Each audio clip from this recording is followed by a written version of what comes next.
ko di ma-attend ko sang rally. Kag ma-cover ko sang rally. Ari na mga media dire una-una gidi ang syempre ang inyong vlogger Melanie Moxanela. So of course ari ang akong amigo nga taga GMA ara gid present. At the same time ara man ang ibanto sa likod ko ara na sila onan. Pwesto lang na nagapadulong na ang rally. Sakay sa lakyan no? Oo. Sakay na naman.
that's it guys. Diri sa may Gaisano City. Let's proceed sa may Capitol, okay? Join kita dito sa rally.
nag-join man sa aton parade. So, pamangkuton ta si sir kung ano man mahambal niya sa aton nga ginahikot subong nga parade. Ilonggo nga mag-alsa kita, pamatukan natin ang korupsyon sa ating gobyerno.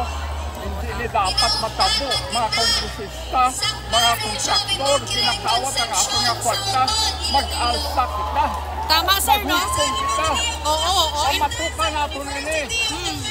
Ang mga tao nga nagaboto, dapat maging ano sila, sir? Maging wais. Oo, kami, mga kamo nga ara, nagkakamati, kayo nagkakalaw sa siya broadcast, sinaagda ko kamo, maghukom kita, pamatukan natin ini. Kung hindi kita mag-isa, kaluluoy kita, nga mga Pilipino, maghukom na kita. Sir, diin pa kamo halin nga banwa or diin kita nga halin? Kami mga taga-UP Visayas. Ay, wow! Si sir, Mga retirado na kami, apa nagamatsa kami, ako 80 anyos ako, apa nagamatsa ako, nakita ko nga dapat natin di pa matukan ini. sobra ako ka-excited mag-interview sa imo, sir. Nalipat ako mamangkot sa imo ngalan. Sino gani aton ngalan, sir? Pablo Espanyol na retired professor sa UP Visayas. Wow, very good kay sir. Kami, ang tinagda ko kamo, Oo. pong kita, pamatukan tayo ini nga korupsyon sa atong gobyerno. Okay. Sir, salamat kay sir, ha?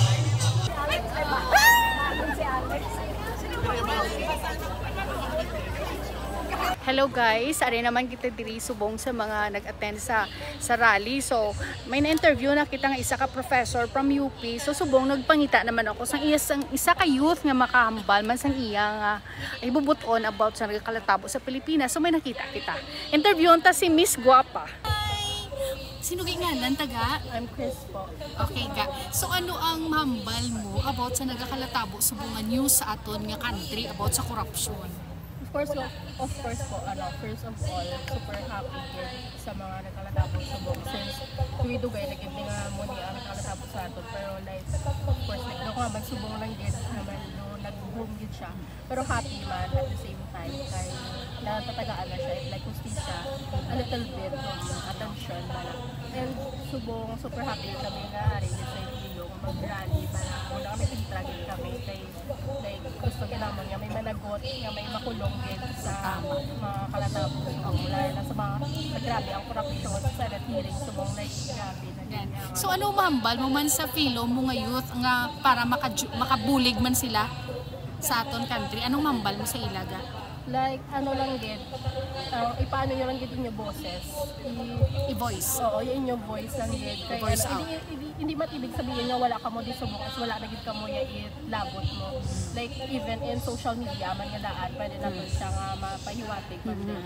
Like ano lang gid, don't be voiceless lang gid. Thank you so much, Miss Beautiful. Din nga school ga. Sa UI po. Si, wow. Shout out sa tanan niyo taga UI. Very smart ang inyo din nga representative. UI ka man ga? Okay. Sino ni? Ikaw man? Sige ah. Mga Ilonggo, ari naman kita di sa last portion sa aton nga interview. Si Ari si Mamang Kutonta nga ang as Ilonggo nga nag-join masa sa aton nga parade subong. Ako lang mambal, ipangamulo talaga mabuksan sila matandog ilaw-law na tagipusoon nga para sa tao kaning tao pang tao nagaantos tungod sa korupsyon. Tama, tama. Very good. Salamat. Oo man ah. Ma'am, salamat ha. Set guys, ay sa naobserbahan ng super tawkay ang rally subong sa natabo dito sa Iloilo Provincial Capitol kag wala gid kita sang iwori. So ay ang aton mga pulis dapat kung may kinagamo naka-ready na sila, pero kay wala gid sang gamo kay matawkay gid. So dito lang sila sa higad dito. Hi guys, watch my vlog. Thank you.